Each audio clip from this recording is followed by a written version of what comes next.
perfectionism, why it is so bad? Or it is so good? We will know about this. Welcome here, Olga Pustintseva.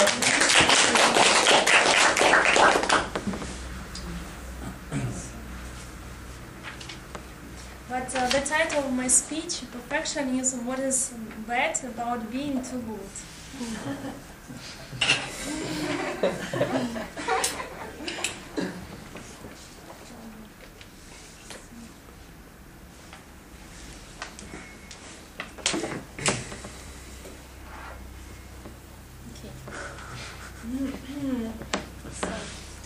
Dear Toastmasters and most welcome guests, tonight I will try to find the answers to the following questions. What is perfectionism? What are the negative consequences of perfectionism? And what is the difference between excellence and perfectionism? Perfectionism can be best described as the search for unobtainable and unachievable. Excellence involves feeling good about what you are doing, but perfectionism involves feeling bad about 98% of what you are doing. And perfectionism is like an obsession. It can be described as a place for everything and everything in its place. And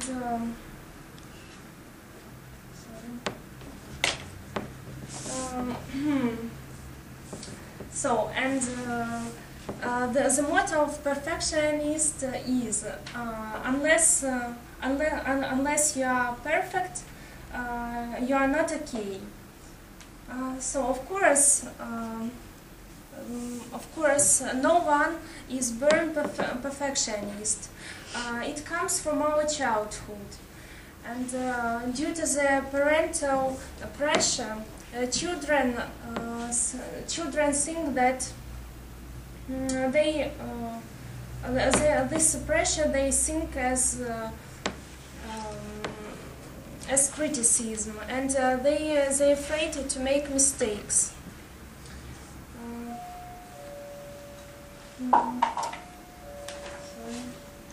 And they try to please their parents. And of course, due to this, children become less creative and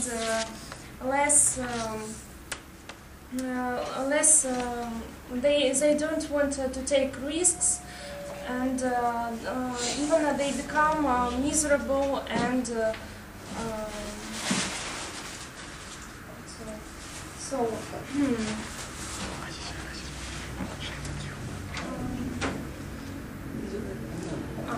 perfectionists try to avoid new experiences because they are afraid of making mistakes. So, I'm sorry. It's okay. So, if you are satisfied with your job and if you are passionate about your job, it's okay. But I heard every excuses imaginable.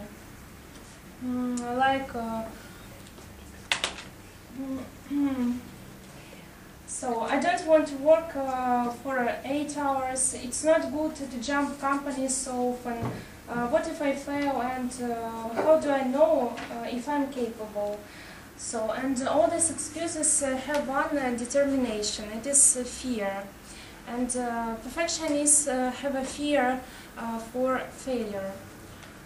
So, and what irrational beliefs contribute to perfectionism? So, it's everything in life must be done to a level of perfection, which is often higher than anyone else. It is unacceptable to make a mistake, and you are a loser if you can't be perfect. I have no value in life unless I am successful, and there is no sense in trying to do something unless I can do it perfectly. And unless I'm number one, there is no sense in trying. Everyone knows what number 2 is. To win is the only acceptable goal. And don't ever let anyone know what goal you are working on. That way they won't consider you are a failure if you don't reach it. So, and if you want to know whether you are a perfectionist or not, so do any of this sound familiar to you? Or nothing thinking. So perfectionists, like high achievers, tend to set high goals and work hard towards them. However, a high achiever can be satisfied with doing a great job and achieving excellence, but perfectionists will accept nothing less than perfection and a critical eye. Perfectionists are far more critical of themselves and of others than are high achievers, and unrealistic standards. Unfortunately, a perfectionist's goals aren't always even reasonable and focus on results. High achievers can enjoy the process of chasing a goal as much or more than the actual reaching of the goal itself. So, and I would like to summarize, and of course there is a positive aspect of perfectionism. It has set high standards and high goals, and of course there are negative aspects of perfectionism, and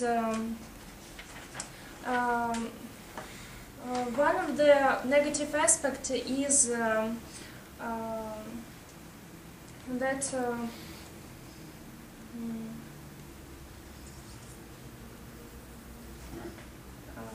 sorry,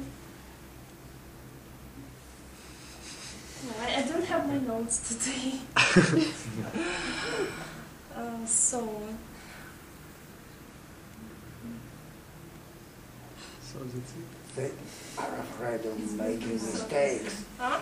It's still good to self-esteem. Yeah. You aren't perfect.